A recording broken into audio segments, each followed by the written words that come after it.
Thank you. So we just have a brief presentation. Our facilitators are here from the strategic planning process, Mr. Ben Schuldner and Dr. Rebecca Stillwell, and they'll share a little bit more about where we are currently. But I just wanted to highlight, this is information that everybody has seen before, but kind of where we are. So if we go back pretty much a year from where we are today, we started laying out a vision for what the strategic planning process would look like. We did a request for proposals, a competitive process to find facilitators to help us walk through the process. Then planning took place over the summer to kick off when we came in for the new school year with work from our staff giving their input during the October in-service. We had community events throughout the last couple of months, including student feedback, which it's a little bit hard to see depending on the angle you're at. The next phase of the process are what we're calling action groups. So you'll hear in a few minutes from our facilitators where we think the buckets are for what the goals should be for the strategic plan. And the recruitment process will begin either right before break at the end of this week or right after we come back in January to get members of our staff, our community, parents, board members, administrators, et cetera, to come and serve on action planning teams. Those teams will spend January, February, and March taking what right now are just a couple of key words, all the data from all of our community input sessions, and then working to refine that down to what exactly is the goal, what are the checkpoints over the next 5 years that will get us toward that goal, what are the ways that we'll measure our success. And our the final step is bring that to the board for approval at either the second March meeting or the first April meeting, the full strategic plan, which everybody will have been a part of throughout that process. And just to show that in one other way, which I think might be helpful, is kind of the next several months of work. So where we are right now this month is the facilitators did the coding of all of that data. So they'll share, was it 2,700 pieces of data that they received. Today, the district leadership team met with the facilitators for about 6.5 hours, working through their data analysis and our own to try to see where these themes start to emerge. We just came out of an ad hoc strategic planning committee meeting with the board members to see if what we're thinking sounds right and to refine it a little bit further. So that's kind of what's going on there in December. We're working really hard to think through the communication of the next phases to make sure that everybody's aware of where we are and how they can get involved so that we can bring together diverse groups to work, kicking it off in January. This presentation of the slides right now will be shared on our website so that members of the community are aware. I know I've had a few members of the community who couldn't come to the input sessions ask how can they get involved in the next phase. So this will be a good way to share that with them. January, February, we'll be bringing together those teams, working on the plans, as I said, to get to a final plan development by the end of March, beginning of April. And I'm going to turn it over to Dr. Stillwell and Mr. Schuldner. This is the microphone for when you're chatting. To kind of talk through how we got to these themes. Great. Thank you, Dr. Mingle. Good evening, everybody. My name is Ben Schuldner. I'm with Dr. Stillwell, who will do most of the talking, but I just want to say thank you for really inviting us into your community. We've spent a lot of hours with a lot of different folks, and I think we've been able to really elucidate the feelings and the beliefs of the community. We met with every employee of the school district. We met with over 100 parents and community members, and we met with student representatives from the 5th grade, the 6th grade, the 7th grade, and the 8th grade, all asking them to kind of give us their input into how they believe things are going in the school district and how they want to get things better. And what's been nice is, and Dr. Stillwell will talk about this more, is that while talking to all of these different stakeholders, all of these different folks, some really nice themes of themes that were the same across each stakeholder. So, you know, sometimes when you do research, you get really worried, like, oh, well, this group says one thing and another group says another thing. It turns out that really people are happy with the way things are here, but that they can get better. And so we're going to talk about the different topics that the students talked about, the different topics that the faculty and staff talked about, and the community members as well as the administration. So I'm going to give it over to Dr. Stillwell to kind of walk you through our the stuff that is written poorly. That's my handwriting. the stuff that is written nicer, that is her handwriting, but she'll walk you through all the different data points and then where we got. Hi, hello. Nice to meet those of you that I haven't met before. I'm Dr. Stillwell, and I'm just going to walk you through just briefly our process that we've gone through today as we've been here all day. So what we did take all 2,700 plus data points from the different stakeholders, so from students, faculty and staff, community members, and then the admin team, and looked at what are some of the themes that we saw around what people were saying. So we literally transcribed every word that every stakeholder shared with us when we were asking about the current state of Warren, the desired state of Warren, what were some of the community supports and challenges, and then we also added a question about what would a portrait of a graduate of Warren Township look like. And so what we did was look across all of the data points and for each of the stakeholders create the themes. So for students, one of the major themes that we saw emerging from the data is that they wanted to have some more thinking around the structure of their schedule. They essentially want more time. They're looking to have more time in their schedule to have, not just a longer lunch or longer recess, but more time to be able to do their homework and so forth. Also inside of that is having them choose some of their classes and having more voice in their learning experiences. So that was a theme that emerged from the student data.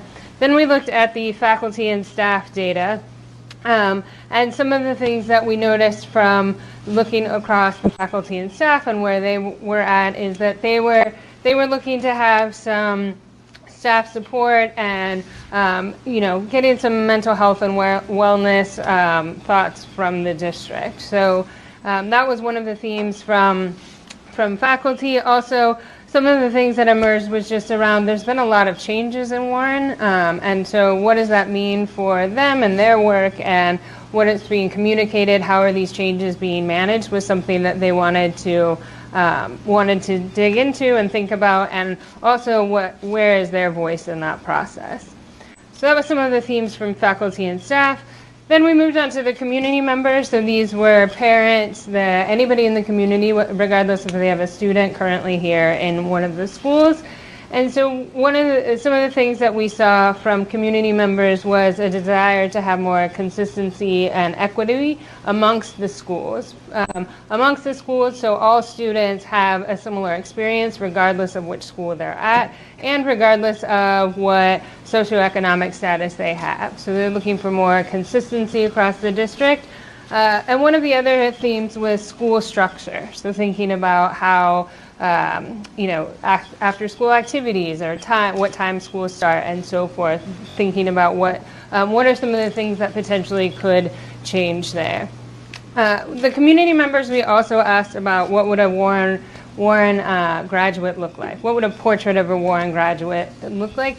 And the number one answer by far was looking at social emotional skills, right? So everything from leadership, self-advocacy, self-confidence, self-esteem, those were very prevalent in the data that there was a desire for students when they graduate in 8th grade to have those skills.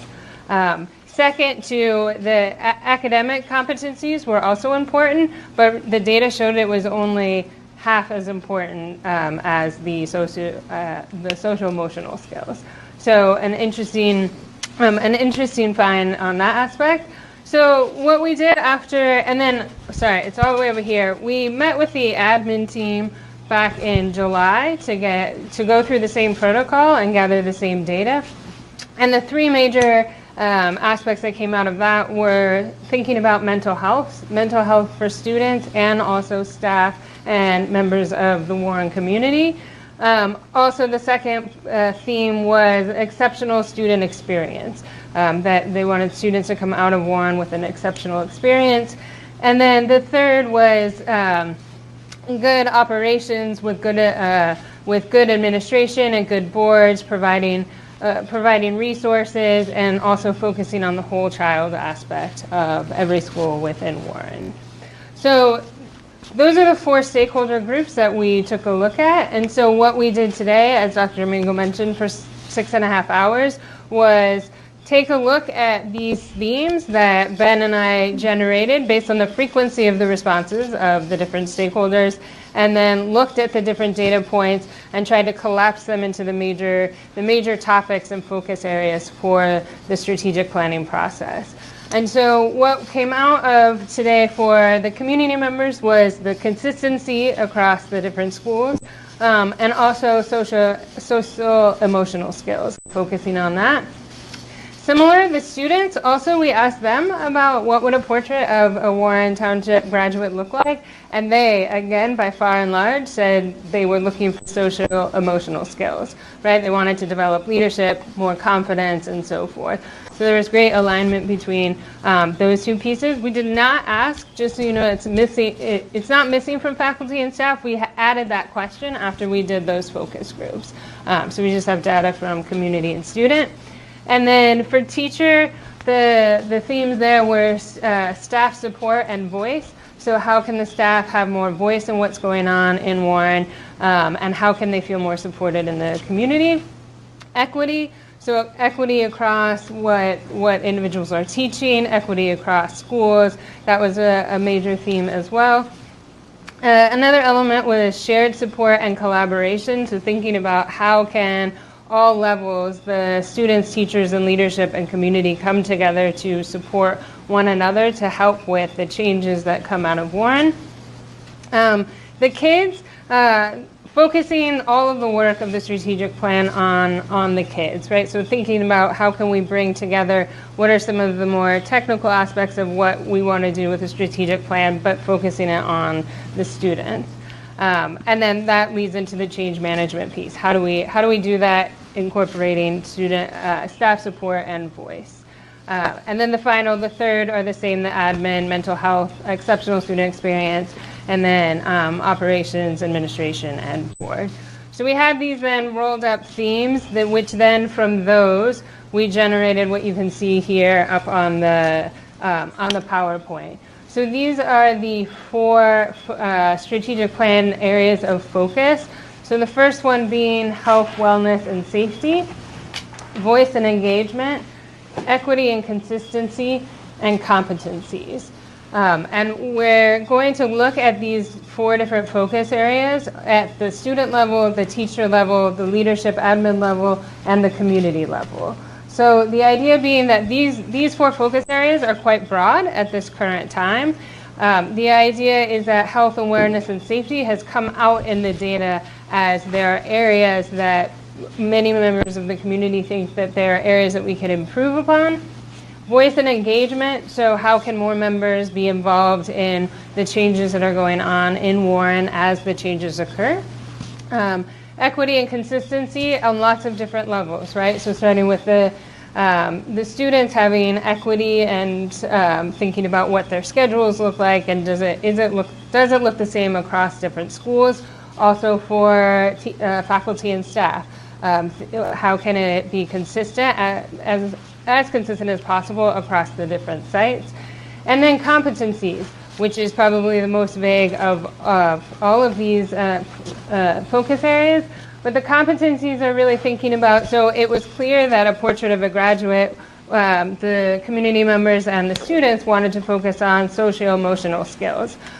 So those would be some of the competencies that would be thought through. What would that look like? Well, what are the behaviors, for example, collaboration, teamwork, communication, leadership? And so it would be at the student level, but also developing competencies for teachers on instructional practice, leadership on leadership practice, and community. What would it look like to have competencies for being an active community member in Warren Township? So these are the areas that, as Dr. Mingo presented, that the next phase is to go into action groups. And so there will be 4 different action groups that will then dig into the actual data for each of these different categories and really see more about the nuances of what the community is asking for, all the different stakeholders, and start to build out a plan for moving forward what will be in the strategic plan. So each of these focus areas will likely have 4 or so sub areas of focus, right? So to narrow it down and make it really specific, what are the areas that are going to be the focus for the next 5 years? So, Thank you, yeah. Stillwell and Mr. Sheldon. Questions from the board? Mr. Franklin? I'm quite surprised